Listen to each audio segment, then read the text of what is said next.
I'm Haley. I'm John. And I'm Will. And we're from Crimson Comet, a podcast member of the Gonna Geek Network. Just like the one you're listening to now. The opinions expressed are those of the individual host. Check out other podcasts at GonnaGeekNetwork.com. And get ready, because geekiness begins in 3, 2, 1.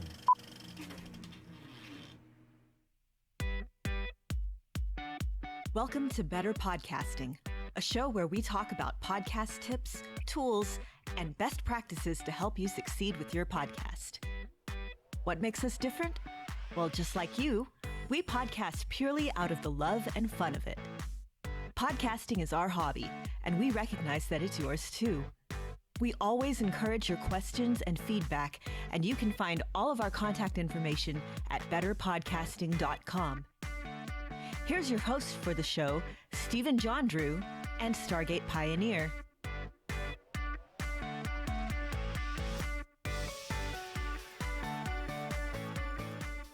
Hello and welcome to episode 31 of Better Podcasting. My name is Stephen John Drew, and with me today is Stargate Pioneer. Woohoo! Any night that's better podcasting night is a great night. And even though we're not recording this live on our usual Friday night, I am still very excited to actually be recording better podcasting. And I'm still older than our podcast number. It's going to be a long time till we par that one up, isn't it? It is a couple of years at least. So, how is your week going thus far, Mr. Pioneer? It's going great. It's going to be a short week for me. As we mentioned, I am not podcasting Friday night. I have to take off and do a family event. So being a short week is always good at work, you know, when you can just think ahead and just blow it off eventually, right? Yeah, absolutely. Especially because you guys had a holiday this week. So it's like super short, right? We did. We had Memorial Day. And for that, I say, if you've served our country, meaning the United States, thank you very much. We appreciate your service. Absolutely. All right. Before we do get into the final installment in our microphone arc, I want to talk a little bit about a contest. We are giving away a Logitech C920 web camera. The contest close date was May 31st, 2016. So today we are not going to draw it, just to keep you in suspense a little bit longer. Why? Because we want to make sure that we dedicate the time that we need. And this is a jam-packed episode as it is. And as we record this, there could still be entries that come in. So we just wanted to be fair to everybody and not draw the name as we're recording this. So next week, we will be pulling the name out of the hat, just like we did last time, out of the geeky hat, and we will find out who our winner really is. Absolutely. And I'm so glad you picked up on where I was going with that, because yes, that is the lovely thing about time-delayed content. While you are probably downloading this well after May 31st, as we do record it, it is indeed still May 31st. So we never know. We want to make sure it's 100% fair. We like to play by the rules on the Better Podcasting. Now, SP, we like to also talk about other podcast appearances and things like that. And I understand that for the live viewer, you've got one coming up. And what for the post viewer, you have completed one in theory. Isn't that right? You know what? Actually, I think for the post viewer, they might actually be able to see it in time. It's going to be Thursday, May 9th. I'm going to be on the AverageGuy.tv network. Sorry, June 9th. You said May 9th. Yes, June 9th. I'm going to be on his Jim Collison's podcast, Home Tech Gadgets. We're going to be talking about some of the kind of the mundane gadgets I have around the house, either with podcasting or in real life, and we're just going to have fun podcasting because that's what we do. We have fun podcasting because we're hobby podcasters. Even though Jim actually podcasts for professional uses in his job, he does have hobby podcasts on the side, and it is going to be fun teaming up with his crew for that episode that night. Yeah, that'll be good to see. That'll be great to see.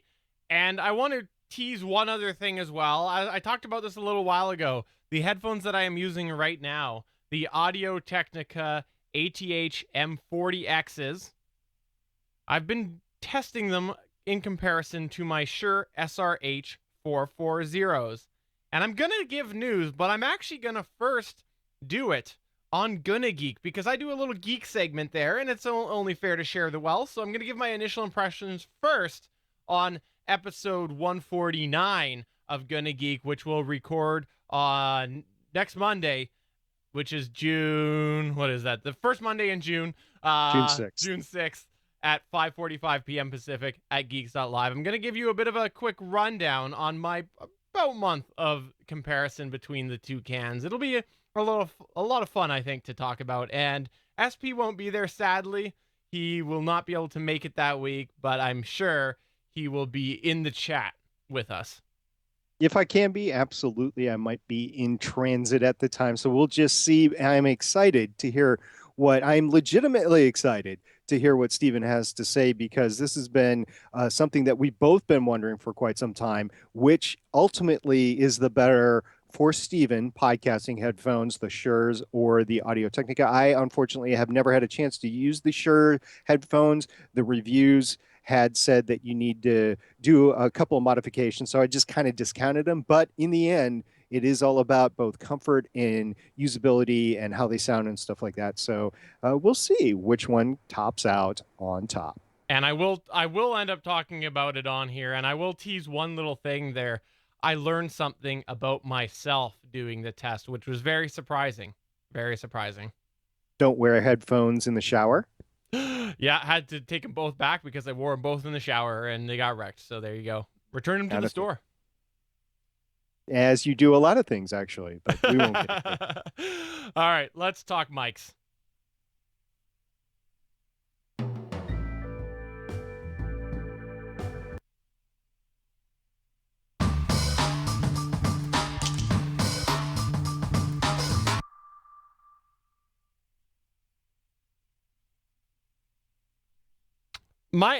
What is going on here, live viewer? What is going on? Let's try that one more time. Should we do that just so that we can feel fully engaged? Exactly, because I'm really excited to talk microphones. So let's talk microphones. All right.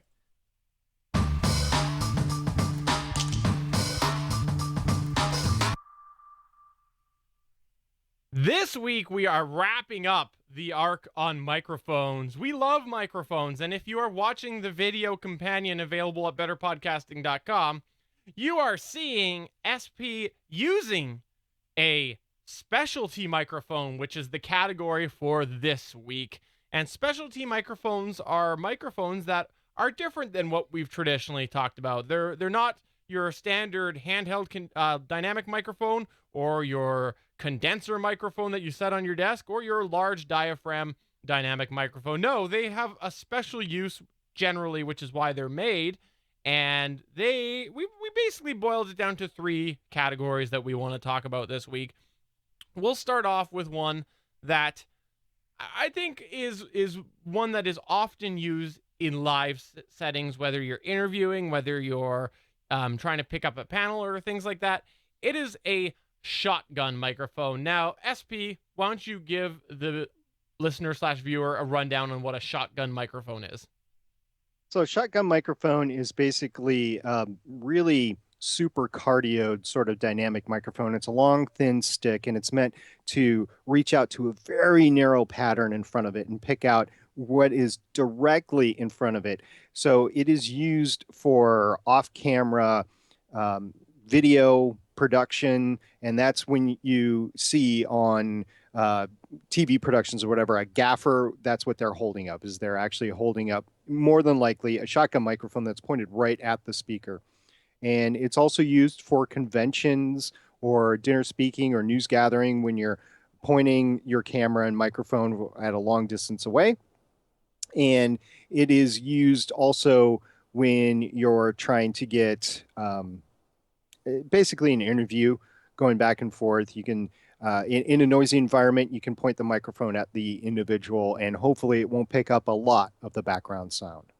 Absolutely. And there's a couple main types of shotgun microphones, and The first is like the one that SP talked about that you quite often see. You see the sound guys with the boom pole, and there's a big microphone coming down. Well, while you often see them doing that in movie sets and things like that, it is actually also quite often used in a handheld scenario. That just the nature of what it does, it works really well for that interview. But there is also a smaller shotgun style, and this is if you're watching the video side of things, I've actually owned one there. It is called the Rode Videomic Go, and the idea of these ones are they're meant to go on top of a camera. So if you have an SLR camera or something like that, there it goes right into the flash hot shoe, which is the part where you can put an external flash.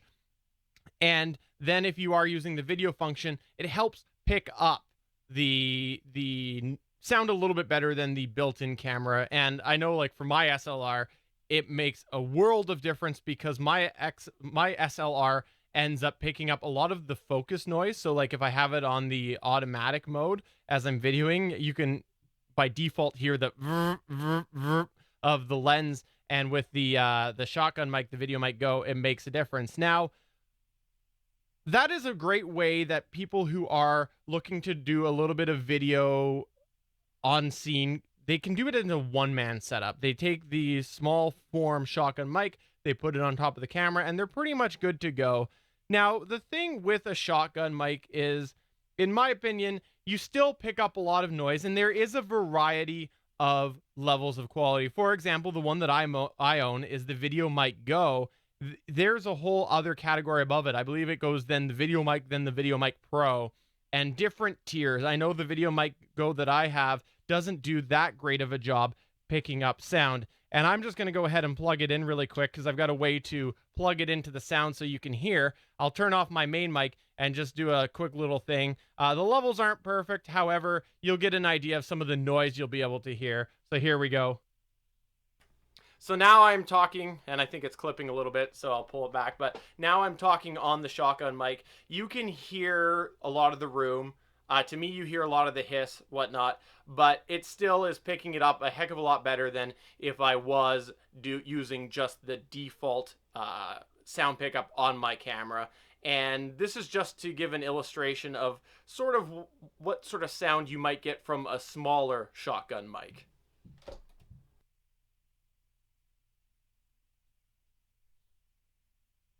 Yeah, that's right.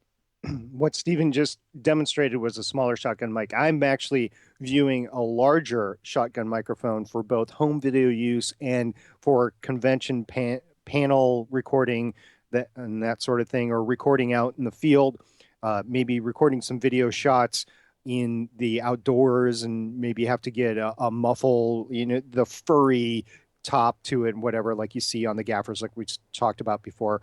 And you go in the two, Audio-Technica makes some, Rode makes some, Sennheiser makes some, and they go from, the $200 range or the $100 range, really, for the really cheap Audio-Technicas, all the way up to more than $1,000. And there's a really cool Sennheiser one that's in about the $1,000 mark. It's a little bit too rich for my blood right now. I'm right now considering, when it goes on sale, the Rode NTG4 Plus, and I had hoped to have one for one of these episodes, but guys, it's just too expensive to get not on sale. They go on sale eventually. Yeah. We didn't really need one. Stephen had an example of a smaller shotgun microphone, so we thought, hey, let's just go with that, and then eventually I might get one for larger video work. But what I'm finding is, in the studio, my large diameter dynamic cardioid microphone, the Electro Voice RE320, works just fine, and I don't really get out in the field all that much, maybe next year, so I'll just wait till the holiday sales or whatever and pick up one of the larger shotgun microphones that work a little bit better out in the field, and then connect it to my Zoom H5 and get a better recording out in the field for whatever purpose. Absolutely. And I know you keep saying in the field. I want to also just remind people that just because you have a shotgun mic doesn't mean you can literally take it into a field. You could, but if there is a lot of wind, you're still going to hear that. A lot of microphones, whether it is a shotgun or otherwise, they have a, like we talked about last week, the foam windscreen, except it's not foam. It's called a dead cat. It's furry. That's why they call it that. And the reason it's so furry is while it does technically muffle your sound a little bit more, it does a really great job of blocking out that wind in comparison. You still hear it, but you don't get the huge that you would right down the barrel of the microphone. So just keep that in mind. A shotgun microphone does not mean that you're going to be able to just do whatever you want, wherever you want. That's right. I mean, you could get a little bit better. Maybe you can obtain audio when you can't obtain audio. But look, guys, when you see these TV shots where people are out in the wild, out in a field, whatever, taking a shot, it doesn't have to be like a normal TV show. It could be like a scientific show, like Through the Wormhole or whatever. I guarantee you, I absolutely guarantee you, they end up going back in the studio and doing what is called ADR and actually revoicing what they already said on the screen. You hear about that all the time now with production. If you are shooting in a noisy environment, say like a factory environment, or you got a train running by, you got a really noisy river running by, or airport or whatever, you will end up back in the studio using a condenser microphone or a large diameter dynamic microphone and getting a better sound. So a shotgun microphone could help get the best possible audio with the dead cat on it in a noisy situation, but you're still going to pick up that background noise. For sure. Now, the second one that we want to talk about is called a lavalier or a lapel microphone. Now, this is one that we don't actually have an example for. I had like a $4 example, which I threw out forever ago because it was $4. And it is, if you've ever seen them clipped on people, watch any of your favorite live dancing with the singing shows, and you will see that your hosts have it, and everybody is wearing one of those. And SP's got something on the video side of things to kind of mock it up. It's a clip. You watch any late night show, they're on there. Everybody uses these in sort of talk environments, and they clip onto the shirt or wherever. Sometimes they do place them elsewhere, and they just pick up the voice in actually a sort of condenser fashion, because they are indeed condenser microphones. So they pick up a lot of stuff. Now, here's the thing. Because they're tiny little microphones, they don't pick up anywhere near as much as your large diameter condenser. That's why they do work better than taking a condenser and putting it down in front of you in a noisy environment, because it's so small, it picks up less of that noise. And these can be really handy if you've got somebody who's walking around and they're being mobile, they want to use their hands. If you're trying to clean up visual, so if you are doing a video show and you want to make sure that it does look a little bit cleaner, you can get that. They also come in a variety of colors. Pay attention to your talk shows, because I'm telling you, they use these and they come in all sorts of colors. You'll see celebrities wearing pink, that they're wearing a pink lav mic. You'll see they're wearing white or an off-white color, and they have an off-white microphone. So they do come in a variety of colors to help blend a little bit. And we did talk a little bit about these in the past, but really the other thing that's kind of nice is if you are looking to be wireless, lav mics tend to be, in my opinion, a little bit cheaper in the whole grand scheme of things for a wireless solution. Yeah, that's right. If you've seen any reality TV shows or any news shows or whatever, and you see people with square packs maybe on their back underneath their clothes or something like that, that's the wireless mic thing. And they do cost a little bit of money. We talked about it last time. And for a normal dynamic vocal mic, it could go in the thousands of dollars. And the lab mics are definitely in the hundreds of dollars, if not more. Usually don't just buy one, you end up buying a set. Yeah. Maybe 2 to 4 or something like that, or maybe more than that. And like churches use them too, and that sort of thing. So they do have their uses, but if you're going for an audio podcast, which that's what we're talking about here on Better Podcasting, probably not your best solution, but if it's the only solution you have, you got to go with it. For sure. And the last one that we want to talk briefly about here is indeed the headset microphone. We joked about chat headsets last week, and I know that SP even alluded to a little secret. Well, this is what SP is wearing right now. He is wearing not a chat headset, but a professional headset microphone. It is called a broadcast stereo headset, I believe. This is an Audio Technica product. I think it's the, what is it, HSA1? Am I remembering that correctly? BPHS1. Oh, BP. Oh, okay, I made that up. So some numbers in there and letters. But yeah, he has been wearing it this entire time. And this is something that's going to give you better quality than a chat headset. This is something that is meant a couple of things. Number one, to help reduce noise, because a lot of times where these are worn are in noisy environments. You might see a lot of commentators wearing them on different sports places or different sports programs. If you do look, sometimes people are wearing this and they're in a booth that's literally on the side of the field, and they wear them because it does reduce noise, but it gives you a little bit extra quality as well. The nice thing about what SP is wearing is he's going to hold it up, and you're going to see that it is two separate cables. It is different than a standard chat headset. The headset that he is using now has two professional cables on there. One is a standard XLR cable like you find on your microphone, and the other is a high quality, in my opinion, looks high quality, regular TRS cable. Yep, it's a 1/4 inch that I have actually put an adapter on to be able to use it in my studio here. But yeah, it is an actual high quality cable. So you're going to need an audio interface or a mixer to plug it in versus the chat headset that I have here, which is an older, I don't know, Microsoft Live chat set or whatever. It's a USB.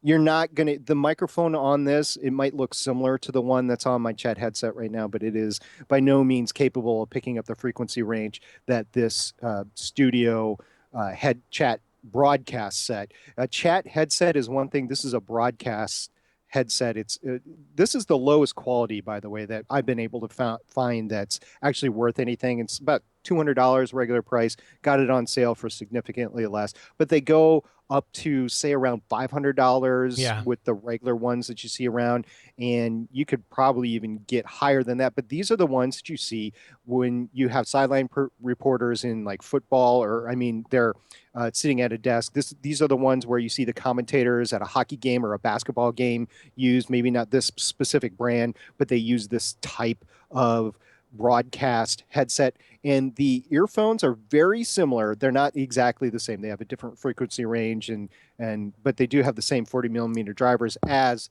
the same headsets that I usually wear and the same ones that Steven is wearing right now, the Audio-Technica ATH M40X. So what I've found so far is it's pretty comparable. It's got the same sort of noise isolation in it that you might need in a noisy environment. But what I have found is with this particular pair, in comparison to all the rest of my microphones, it is a gain hog. It might be a bigger gain hog than the Shure SM7B. I don't know. I haven't done a side-by-side shootout, but it is in the same range. Wow. So you got to make sure that you have the gain wide up. Now, I am piping this through my second DBX that I use with the Shure SM7B settings. So you've got that. And I just turned the processor bypass off, by the way. Sorry about that, Steven. The processor bypass was on the whole time. So I noticed. I just turned. I was just thinking about that now. Yeah, I'm sorry. We were screwing around that before the podcast. So now you're hearing it as it truly can be through the DBX.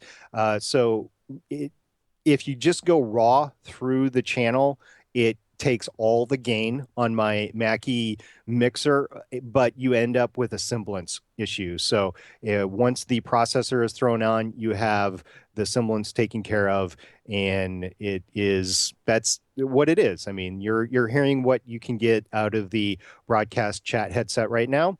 And you hear, if you don't have a DBX, what you heard before, what you get on that. That was unintentional. Sorry about that, but we'll just roll with it. And like we planned how we did that. But yeah, I've been recording on both microphones. And so Steven has a reference on what my Electro Voice sounds like and what this chat headset will sound like. Really, I was really excited to do this test because I just wanted to point out that your normal chat headset, when this is just the one I'm holding up, but any of them are the same, they have a limited frequency range that the microphone picks up. So you're not going to get the full sound like you're hearing from me right now. And even the full sound that you're hearing from this chat headset right now, or the broadcast headset right now, is not the same that you would hear through the actual microphone, whether it's the more advanced large diameter dynamic cardioid microphones or an ATR 2100 or AT 2005. So still, our recommendation is to stick with the ATR 2100. And if you are just a person that you just need to have that broadcast headset, the cheapest one available that I could recommend would be the one I'm wearing right now is the Audio-Technica BP-HS1. Absolutely. And I have to say, like, I've heard a couple of tests with this now. You sound to me drastically thinner. And listener, you can go back and you can hear this in the Produce show. The first section, SP was using his regular microphone. And then this section, he is using the broadcast headset. And if you listen here, we'll do one test of them really quickly together. SP is going to talk on the DBX right now with the DBX, the processor going, so it's more in comparison to how he usually runs his RE320. Then he's going to do a little bit of a talk with the processor off, and then he's going to do a little bit of a talk on his RE320, and we'll have those quick things head to head just so that you can hear the difference between them. So go ahead with the first one, which is with your DBX 286 processor on. Okay, this is the full up DBX 286S in the Shure SM7B. I did turn the gain down just a little bit, but it's still pretty high. It's still over 45. And that is everything on the DBX. And now I am going to switch to do the process bypass, which we've done before. So here we go. 3, 2. Okay, now it's just the gain through the DBX 286S. You're hearing me straight through there. There is no processing effects. It's just the gain assistance. And now I'm going to switch over to the RE320. So that's just a couple of switches. Hold on. All right, now you're hearing me through the RE320. This is how I normally sound in a normal podcast. So if you missed this sound, it's right here. So you have that. And Stephen, you want me to cut and do the straight up into the channel test as well? No, that's fine. I think we got enough Okay. of this. So, okay, but good. Yeah, so those are great tests there, SP. And for, like I said, the post-production viewer, you'll be able to hear those nice and clear and see exactly what they sound like head to head. To me, again, I think it's quite clear that you sound much better on any dynamic microphone that I've heard you on, with the E935, the AT2005, the Blue 100, or your RE320, or the 7B. Wow, you're getting quite the collection. I think you do sound quite a bit better on all of those than the headset, but the headset, it's a different use case. It is a specialty case, and there is one thing that I want to point out here that I did notice during your run here with the headset. There was two things that came up. Number one, I did hear your breaths a lot more, but not traditional popping. It was quite clear that it was muffled, so that was good. Headset did what it was supposed to do, but I could hear you breathing a lot more. And then the second thing was, which the video viewer will have seen this, it was fun to watch you try to drink your water as we podcast with the headset in front of your mouth. And that was so bad because I got a tickle in my throat. It's the allergy season is upon us again where I live. And I'm like, oh my gosh, I actually had to mute the channels and cough a couple of times. So sorry about that. But yeah, drinking with that microphone on, it's just not going to happen. Now, I would have to lift it off, and that would be handling noise and having a drink like that. So yeah, specialty case only, like if you're broadcasting at a high school event, if you're in a noisy event, like a convention, like you're on a convention floor and you're in a booth and you're trying to interview people, whatever, you can put this one down and give them the chat headset as well, so they can make sure that they can hear you and what you're saying without you having to yell at them. So yes, definitely specialty case, but they do have their uses, just like the shotgun microphone has its uses, and just like the lavalier microphone has its uses. And by the way, Suncast, it came late in chat, and he was wondering if I was wearing a lavalier. It's really not. It's really my Apple iBuds that we were using to mock up a lavalier, because neither of us actually own a lavalier. Nothing really against them. It just doesn't fit our use cases. For sure. So there you go. Those are the three specialty microphones rundown that we wanted to do this week. And if you've got a use case that you think that we should talk about, please do email us as podcast@betterpodcasting.com. We would love to talk about it on a future show. And if you're not sure which one might be the best for your specialty case, please do email us podcast@betterpodcasting.com, and we will get back to you for sure. Or hit us up, facebook.com/betterpodcasting, twitter.com/betterpod. Anywhere, we like to respond to everything. And closing out that microphone arc, let's talk a little bit about what we've got coming up next time. What is it that we have in store for our next arc, Mr. Pioneer? Well, once you get your podcast recorded, once you get it all tidied up and getting ready to get out the door, how do you distribute it? Where do you go and how do you publish it and where do you send it off? We talked a little bit about this before, but we want to make sure that we hit it in depth. And we also want to make sure that we hit the live streaming in depth from a production standpoint. So things have changed a little bit actually since we did our first initial arc. And we want to make sure that you have the latest information as you start or continue your hobby podcast. Absolutely. Well, let's just go ahead and move on into our Better Podcasting download.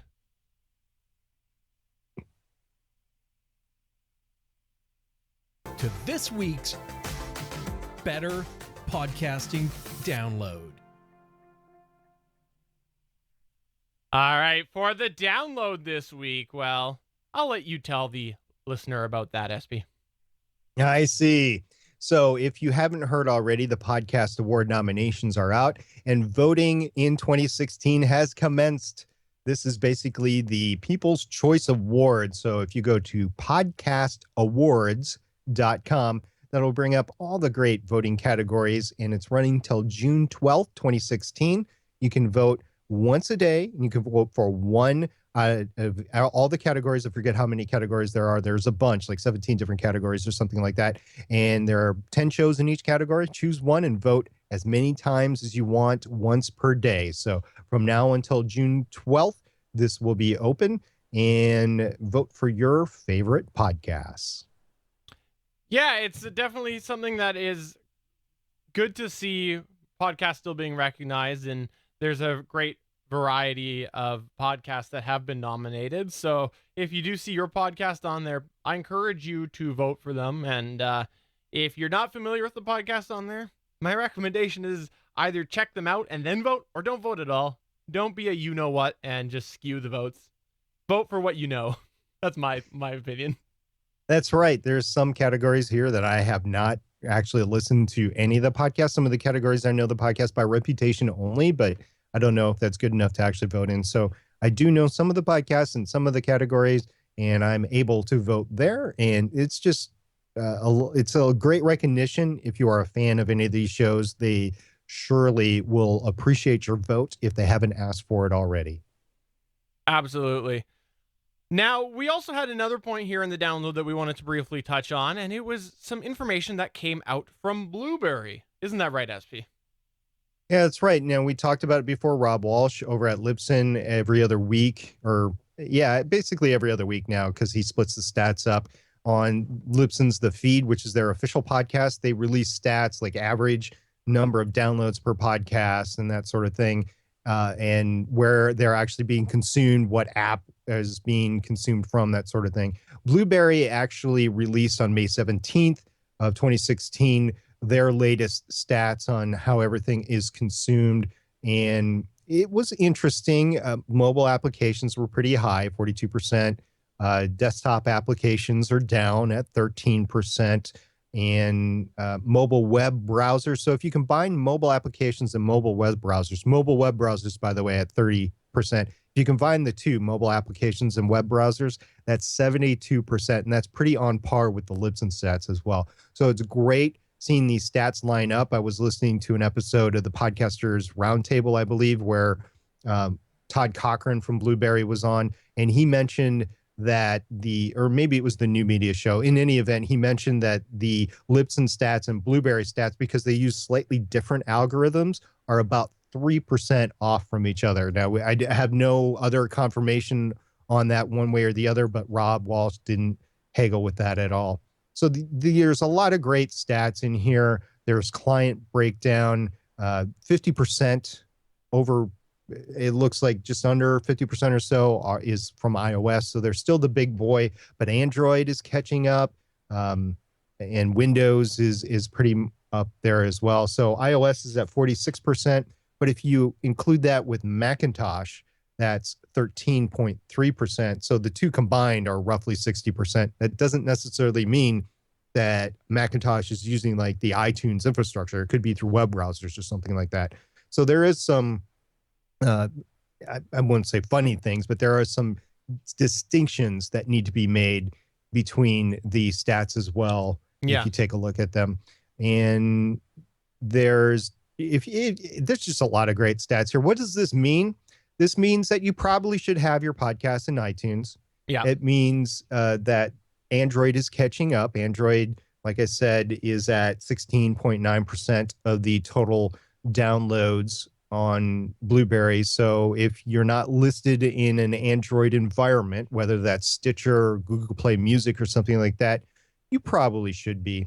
And don't forget, Blueberry runs the PowerPress plugin application. So if you're one of the people that store your podcasts on your website, or you have them media hosted somewhere and then you use a plugin to actually provide a player on your website, PowerPress works great. Libsyn has one. Simple PowerPress has one. So there's multiple ones out there, but PowerPress right now dominates the market. Yeah. And supposedly, as Suncast is saying in the chat, PowerPress 7.0 is supposed to be released next week. These people are doing a lot of great things to try to help you get your content out there. So the more that you can use their expertise, and they've been around, both Libsyn and Blueberry, Raw Voice Media, have been around since the beginning, 2004, 2005 timeframe. These guys know how to distribute podcasts, and I would definitely trust their infrastructure in distributing or making my content available for my audience. For sure. And you can check out all of these stats here. I'll give you a quick link. It's geeks.link/BP31stats altogether. So Better Podcasting 31. So geeks.link/BP31stats.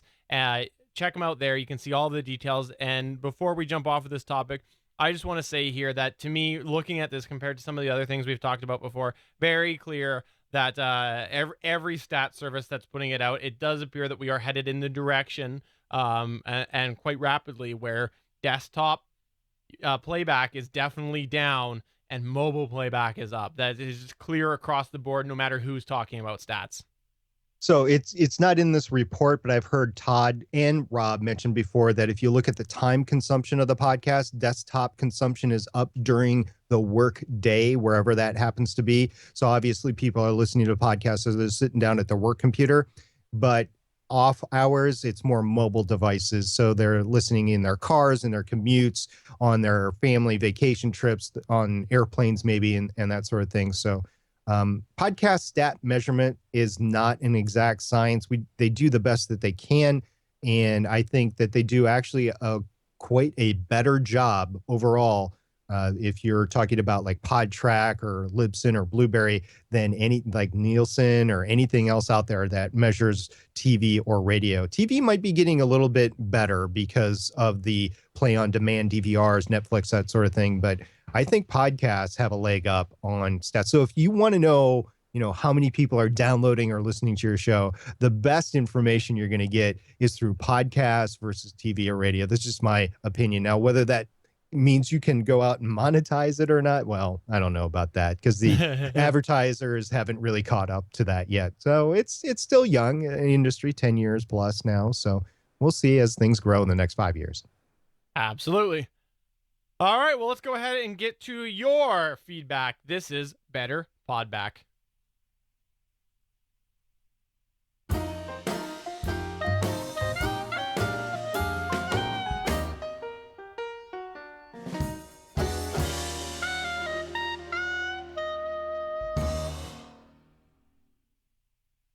All right, so in Better Podback this week, it's short, it's sweet.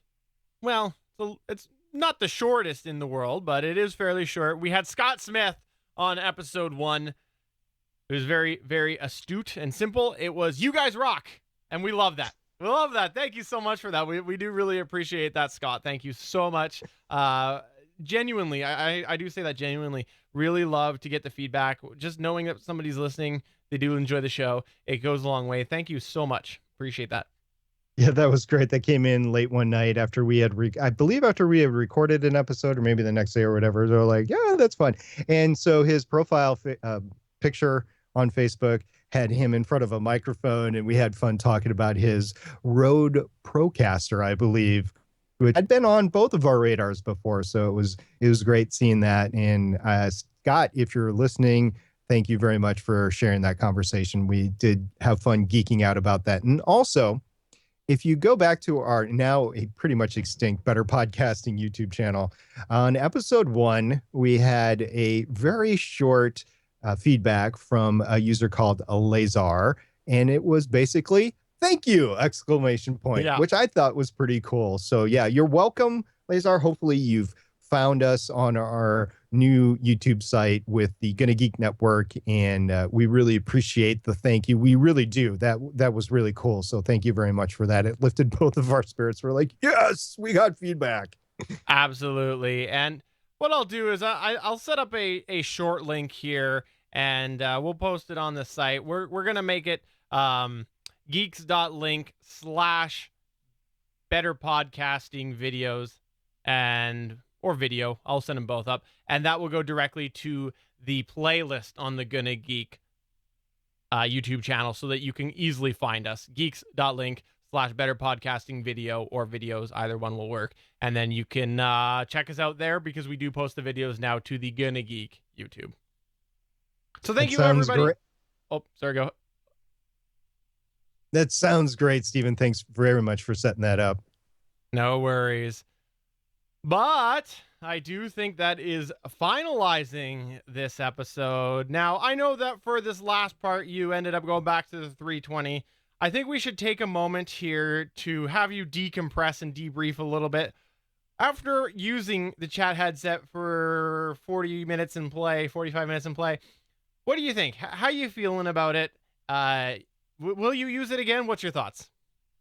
I probably won't use it again in the studio, but the earphones are pretty good for podcast studio monitoring, and I'm not sure I like the sound or not. I mean, it had to be modified with the DBX. Well, so does this, but I mean, the semblance unmodified was just I cringed, and that's why I got the DBX to begin with, to take out that one of the main reasons, anyways, was to use the de-esser. And yeah. If I have to go through the DBX anyway, we'll see. If I'm moving around, it like we joked about before on the Gonna Geek Network, if we do a cooking show and we have cooking to do all the way around, this might actually be a good thing to do. How about the paint drying podcast? That's my favorite. That's just drinking a cold root beer and laying back, and you could use the main microphone for that. You just have to have the stand like putting up next to you. All right, so there you go. That is going to take us to the end of the episode. Before we do close, I want to remind everybody that there's a variety of geeky content at GonnaGeekNetwork.com. Please do check out all of the shows there. So for episode 31 of Better Podcasting, I'm Stephen John Drew, looking forward to our next arc. And I'm Stargate Pioneer, finally able to use his broadcast headset. Bye! See you guys next week.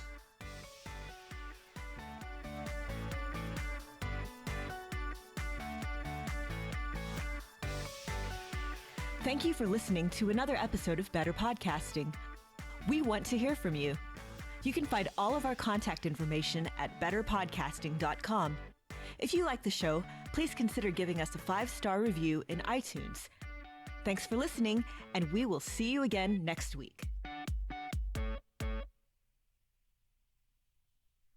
All right, that does take us to the very end of the show. Thanks for checking us out on Tuesday this week. We do appreciate that. Just in case you didn't catch it, yes, because of how we have to do this through Skype and everything, for the first bit, basically up until the point you saw SP lift up the headset, He was indeed on the headset. It is something that we're planning on changing afterwards, where I will use his high quality RE320 track for that first opening. So that will be later. And you do get a bit of Skype degradation. So if you are watching this right now, this means that you found our live raw recording.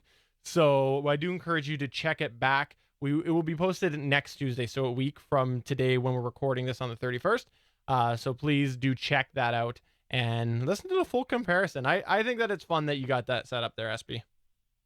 Yeah, it's great. I'm enjoying the ability to play with the mixer and the DBXs and the Behringer composer and whatever.